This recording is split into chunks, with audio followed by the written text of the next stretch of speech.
Koe whenanga te he whakatu whanu, niwe ke taha whanu lahi koe Palm ke Lima ke manga ko Hokkaido, he motu ko Japana ko moe whaulu tupe lahi, ko whaki he whanuanga ke lata i moe tau motu Osea du Pasifika ki lalo he whaim te Pacific Island Forum.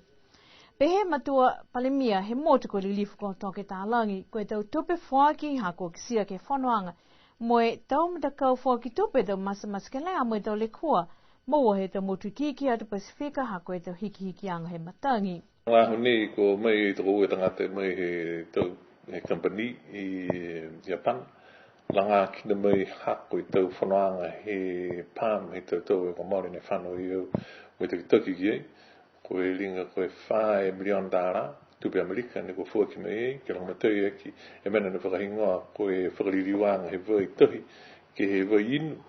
Mo e whakaonga e fuki e tau solar panels ki longamatui ki e whikauni si koe amamuna ki au ki e whakabōri e taha maweheanga mo e matakauia he tapuni ki ora tulu ki tau se ki tāranga e whikauia ki lātai me tau turamutu.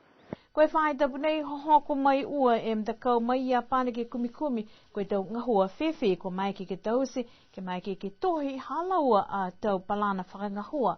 Ke tālanga ki taha whale po ke tau koloa, ke mai ke haka e vai e lalo whanua he motu, ke lata ia moe tau tangata. Pehe e taha pulotuko, Dr. Saya Shida, koe tau manako halau tolu, ke whakangahua e whakaholoanga haka he vai, a ki e taha hela moa mai he lā, ma koe tau manako, ke tukutuku hefo e tau whakaonganga ke se kona, ke he motu po ke lalo langi.